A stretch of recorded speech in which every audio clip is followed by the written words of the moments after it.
사실 네. 긴 제품의 네. 측면에 탭을 내기가 굉장히 어려움이 있었거든요. 네. 그래가지고 네. 원래 생각했던 건 두 가지였어요. 네. 첫 번째는 범용 밀링에서 호리젠탈이 되니까 드릴 작업만 하고 네. 그 다음에 손으로 탭을 낼까. 그리고 또 하나는 레이저집에서 위치에 맞게끔 브라켓을 제작해서 절곡한 다음에 네. 그 위치에다 손으로 드릴 탭을 낼까. 아. 왜 그랬냐면 네. 앵글 헤드라는 제품이 있다는 건 옛날부터 알았어요. 네.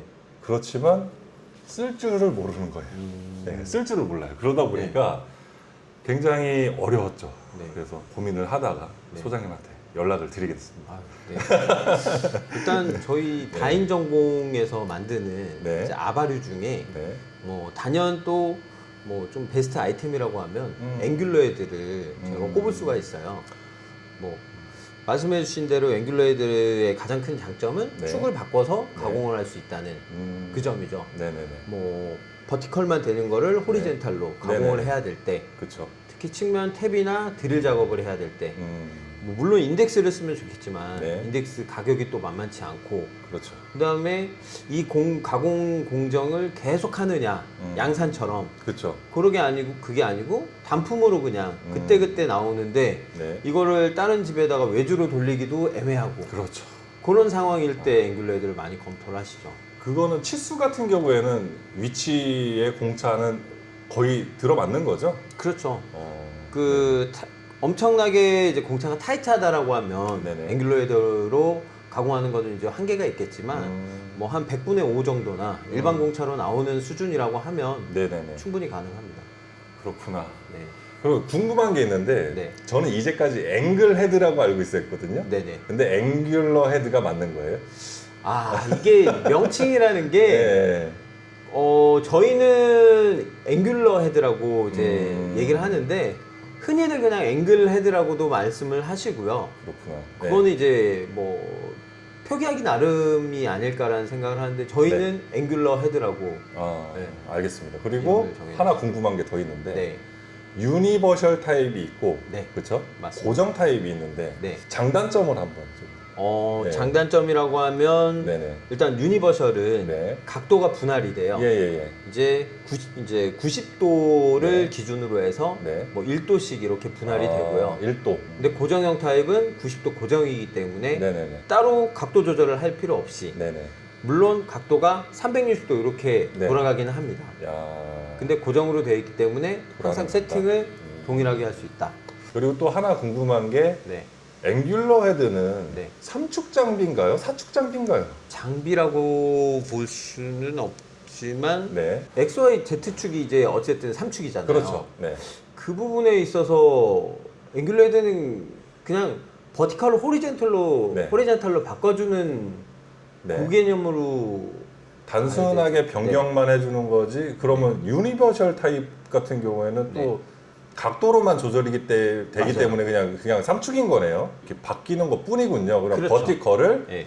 호리젠탈로 맞아요. 바꾸는 장비를 네. 앵귤러 헤드라고 그렇죠. 생각하면 될까요? 네. 그렇게 봐주시면 지금 앵귤러 헤드 같은 경우에는 제가 사실 쓰는 걸 본 적이 단 한 번도 없어요. 아, 네, 네. 주의사항이라든지 네. 또는 앵귤러 헤드를 도입했을 때 네. 좋은 점, 뭐 이런 것 좀 간단하게 저한테 교육 좀 해주십시오. 아, 네. 일단 제가 네. 그 앵귤러 헤드를 이제 뭐 네. 10년 넘게 판매를 하면서 네네. 겪었던 사례 중에 이런 경우가 있어요. 네. 앵귤러 헤드가 네. 어디까지나 이게 공구다 보니까 예예예. 저희가 그리고 내부에 네. 기어들이 들어갑니다. 그렇죠. 예. 예, 기어들이 베벨 기어나 뭐 여러 가지 기어들이 들어가면서 축을 바꿔주기 때문에 네네네. 내부에 이제 지속적으로 계속 사용을 하다 보면 네. 열이 나요. 과열로 인한 예. 그 내부 구리스들이 예. 좀 흘러내리는 경우도 있고 그런 부분들로 인해서 저희는 네. 이제 연속 가공 시 네. 좀 일정하게 휴지 시간을 좀 그 예를 부분에 들면 대해서. 뭐 얼마만큼 쓰고 얼마만큼 쉬어라 뭐 이렇게. 예. 예를 들면 2시간 가공, 연속 가공을 하게 되면 네. 한 30분 정도 네. 휴지 시간을 네. 가져주십시오. 이렇게 안내를 하고 있고요. 네네. 그다음 그 스핀들이 예. 장비 스핀들이 예. 다 각사마다 네. 그다음에 예를 들어서 두산 밍스 6500이라고 그래도 네. 제작 연도에 따라서 스핀들이 조금씩 다른 경우가 있어요. 무슨 말씀이시죠, 그게? 스핀들이 이제 앵귤러 헤드는 예. 이제 스핀들에 장착을 하고 나면 예. 포지션 블럭이라는 걸 예. 장착하게 됩니다. 네. 왜냐하면 앵귤러 헤드가 몸통이 다 돌아가면 예. 가공이 안 되잖아요. 그렇죠. 그래서 저희는 포지션 핀이라는 게 있고 예. 그 핀을 잡아주는 블럭을 네. 스핀들 옆에다가 네. 저희가 장착을 하게 돼요. 어, 근데 그 블럭을 네. 간혹 이런 분들이 계세요. 저희 앵귤러 헤드를 과거에 구매하셨는데 예. 저희 다른 장비에도 좀 적용하고 싶어요. 예. 그러니 블럭을 네. 그러면 새로 제작을 해야 되는데 네네. 그런 걸 잘 모르시는 분들은 아. 그냥 그 블럭 그대로 떼서 붙였다가 이게 포지션 핀이 안 맞네? 그런 경우들이 있어요. 그 말씀하신 게 포지션 핀이라는 건데 그게 어떻게든 이제 위치 결정을 해주는 뭔가 기준점이 되는 건가요? 그렇죠. 위치 결정 블럭이라고 하는데 그걸 이제 포지션 블럭이라고 하죠. 그렇구나. 만드는 게 어려운가요? 만드는 게 어렵진 않습니다. 근데 이제 저희는 네. 그래서 저희가 처음에 상담을 할 때 네. 2번 정도 네. 면담을 이제 방문을 해서 네. 그 고객하고 상담을 하는데요. 예. 처음에 방문했을 때 어떤 목적으로 가공을 하시는지, 그다음 피삭제가 어떤 재질인지. 예. 왜냐하면 피삭제에 따라서 네. 이 앵귤러 헤드가 네. 좀 강성이 좀 딸리는 부분도 있고, 네네네. 예를 들어서 뭐 고강도제나 뭐 티타늄이나 네네. 그런 걸 가공한다라고 하면 아무래도 앵귤러 헤드로는 한계가 있는 부분이 있어요. 뭐 알루미늄, 뭐 네. 수지, 예. 그다음 뭐 그런 일반 스틸 계열은 네. 크게 문제가 되지 뭐 않는데 서스까지는 서스도 가능은 하죠. 네. 근데 그래서 저희가 좀 면밀하게 처음에 방문을 드릴 때 검토를 해요. 서스까지는 뭐 가능하다. 네, 자, 그러면은 이렇게 뭐 가공이 되는 게 있고 안 되는 게 있다는 걸 보면 힘이 네, 조금은 딸린다라고 생각할 수도 있을 것 같은데 맞습니다. 그러면은 최고 회전수는 어느 정도 나올까요? 저희가 카탈로그 상에는 네. 맥스 RPM이라고 표기를 해서 네. 예를 들어서 5000 RPM 예. 이런 식으로 표기를 하는데 네네. 그거는 이제 공회전으로 돌렸을 때 맥스 RPM이고 실질적으로 가공을 했을 때는 네. 그래서 저희가 네. 그 상담을 할 때 예. 어느 정도까지 가능하겠다 아. 그런 부분을 좀 디테일하게 저희가 확인을 합니다. 그렇구나. 저는 뭐 알루미늄 작업이라 크게 문제 없어요. 전혀 문제 없어요. 그러면은 앵귤러 헤드도 어찌됐든 공구라고 저한테 말씀을 하셨는데 네. 그 공구가 네, ER 콜렛에 울리는 건가요? 맞습니다. 아, 그러면 ER 콜렛 타입. ER 사이즈는 사이즈별로 다 11부터 32까지 있고요. 그럼 32까지 내가 원하는 앵글러 헤드의 사이즈를 다 선택할 수 있는 건가요? 그렇죠. 그렇구나. 그 다음에 기장도 기장별로 저희가 좀 구분을 하고 있고요. 그렇구나. 알겠습니다. 많은 궁금증이 풀렸고요. 일단은 한번 그럼 장비를 네. 한번 보시고. 네.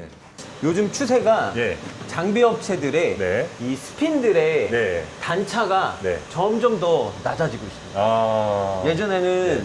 예전에는 이 스핀들 단차가 네. 이만큼 뭐 한 50 이상씩 되기도 하고 네. 구형 장비들은 좀 그런 게 있었는데 네네. 갈수록 좀 단차가 좀 낮아지고 있어요. 아. 그래서 저희가 네. 이 포지션 블럭, 네. 위치 결정 블럭을 네. 웬만하면 한 이쪽에다가 두거든요. 아, 예. 왜냐면 ATC를 했을 때 간섭이 최대한 생기지 않는. 아, 그렇죠. 네. 왜냐면 ATC 하다가 이제 칠 수 있으니까. 네, 때릴 수가 있어서 아. 그런 부분하고 네. 그 다음에 이제 포지션 블럭을 설치했을 때 예. ATC 간섭이 안 되는 것. 네. 그 부분이 제일 중요하게 생각을 하고요. 예. 그 다음 오리엔탈 스탑 네? M19. 아, 예. 오리엔탈 스탑 M19에 놨을 때 항상 네. 정위치에 오게끔. 아, 예. 그게 관건입니다. 예. 알겠습니다. 가장 좋은 건 네. 이 장비 제조사에 예. 뭐 구매하신 대리점이나 네네. 그런 쪽에 문의를 하시면 네. 이 스핀들에 대한 도면을 네. 받을 수가 있어요. 예. 제가 요청을 해도 될까요, 그럼? 그런 부분도 있는데 예. 그 못 받는 경우들이 있어서 그래서 저희가 네. 그런 업체들을 이제 직접 방문해서 네. 제가 측정을 하고 네. 도면 설계를 합니다. 한번 부탁드리겠습니다. 제가 좀 도와드릴게요. 예. 그래서 이런 식으로 PCB하고 네. 그 부분을 되는구나. 네.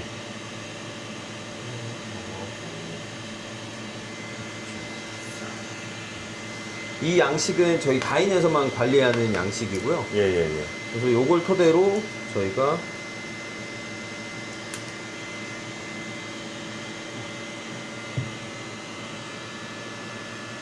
이게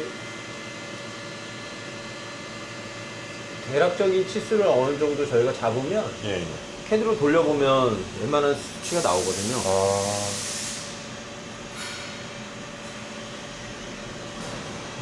세 포인트를 측정하나 보네요. 네, 맞습니다. 외경 사이즈. 네. 외경 사이즈.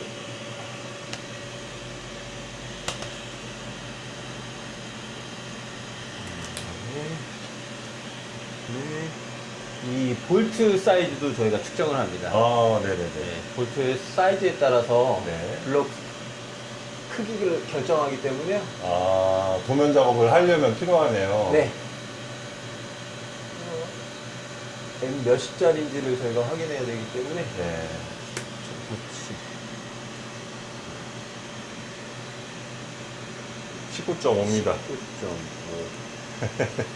그다음에 잠시만요.